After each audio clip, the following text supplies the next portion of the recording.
यार बहुत अच्छा इनिशिएटिव है देवांगी जी का और मैं ऑनेस्टली बहुत ज़्यादा नहीं जानता था, मेरी भी अवेयरनेस कम थी कि अर्ली डिटेक्शन कितना ज़रूरी है हेयरिंग लॉस के लिए, और अगर वो सही टाइम पे डिटेक्ट हो जाए तो कितना बचाव हो सकता है इसके बारे में जेन्युइनली बता रहा हूँ, मुझे नहीं पता था। But it's so nice ma'am, ये इनिशिएटिव आई थिंक बहुत अच्छा है और बहुत से लोग आई थिंक इससे बहुत फ़ायदा हो सकता है बहुत से लोगों को, और ऐसे बहुत से इनिशिएटिव्स होते रहने चाहिए। यस मेरी मदर भी मशीन यूज़ करती हैं और हमें करीबन 2-2.5 साल हुए उन्हें मशीन यूज़ करते, और हमें नहीं पता था। तो जनरली होता है ना, हमें होता है ठीक है अब एज हो रही है तो चलता है, थोड़ा कम सुन रहे हैं, बट क्यों, आई थिंक अगर ऐसी अवेयरनेस ऐसी चीज़ें हमें पहले पता चलें हम उसे सही टाइम पे डिटेक्ट कर सकते हैं।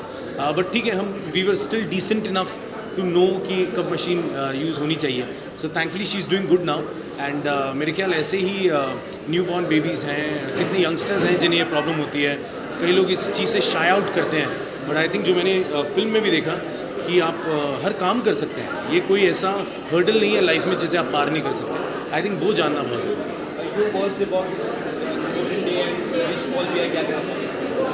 So first of all, thank you Manish ji for joining this initiative.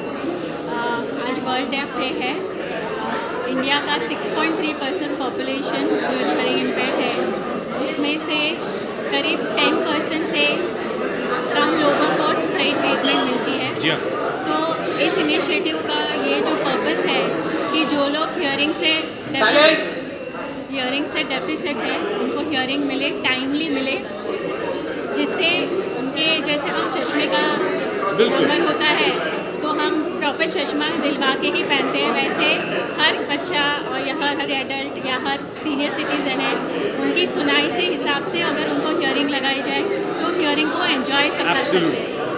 It means a pleasure of hearing and I think all India whoever hearing people are there, this disability can be reduced, this disability can be intervened early, so why not apply those parameters in life and make them hearing efficient and let them also have a pleasure of hearing like us.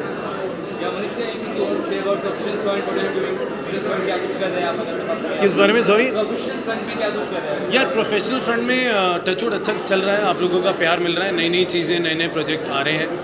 फ़िलहाल एक film है बहुत जल्दी announce होगी, उसकी shooting शुरू होने वाली है। सो रफू चक्कर को बहुत प्यार मिला है और जल्दी होपफुली सीज़न 2 भी हम शुरू करेंगे। Hoping for the best. Thank you very much, thank you so much.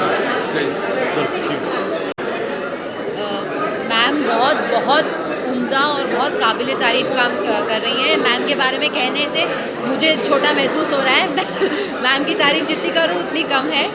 और आज वर्ल्ड डेफ डे है और आज एकदम सही दिन चुना है मैम ने और उनकी पूरी टीम ने अवेयरनेस स्प्रेड करने के लिए, और मैं बहुत शुक्रगुजार हूँ कि मुझे इतने आपने काबिल समझा कि मैं यहाँ आऊँ और आपकी अवेयरनेस को स्प्रेड करूँ साथ में। मैं उम्मीद करती हूँ कि हम जो मैम मैसेज देना चाहते हैं वो सही कानों तक पहुँचे और लोग हमें सही सुने। The change is here. Ragini ji, thank you very much. Thank you ma'am. World deaf day पे ये इनिशिएटिव लेना, the change is here was very important because 6.3% population को पता नहीं, जो हियरिंग इम्पेयर्ड है उनको पता नहीं है कि अगर सही टाइम पे उसको डिटेक्ट करके रिहैबिलिटेशन किया जाए तो उसको नियर नॉर्मल बनाया जा सकता है।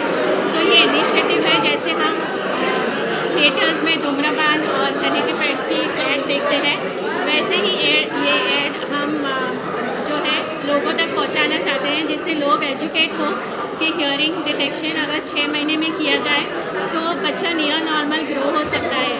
USA, UK जैसे डेवलप कंट्रीज़ में करीब 30 to 40% हियरिंग डिसेबिलिटी रिड्यूस कर सकते हैं, तो हमारा भारत पीछे क्यों है।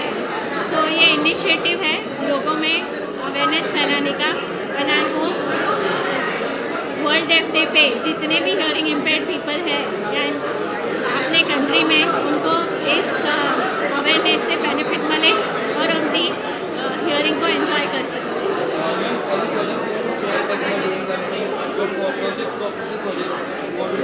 सॉरी सर, अभी हम फिलहाल सिर्फ इस इवेंट को स्टिक करेंगे तो सही रहेगा।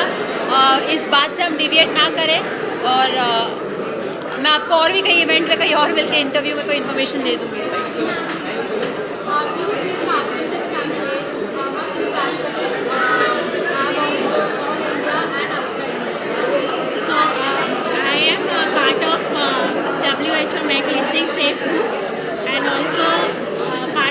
Federation of Global Hearing Health. They have made me hearing health advocate for India. So it was my duty and responsibility as an Indian citizen to create awareness in the country so that more and more people can benefit.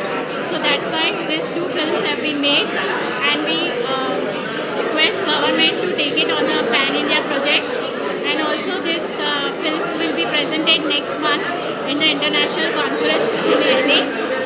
And more awareness throughout the world we would like to share, especially for the undeveloped countries, so that they also get the benefit out of it. Ma'am, what are your plans for the future? What do you see yourself and your team doing in the future? I just passionate about working with hearing impaired children. I actually write spreading positivity blogs every week, and there I write about how I get inspiration for these hearing impaired children. As I said that if world aspire to have beauty all around the world, then you have to include specially able children into the normal society.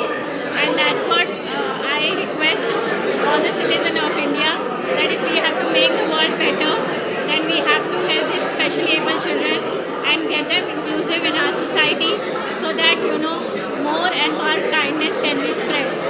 So in the future I would like to have an institute where under one roof all the treatment for hearing impaired children is available, and they all have a pleasure of hearing.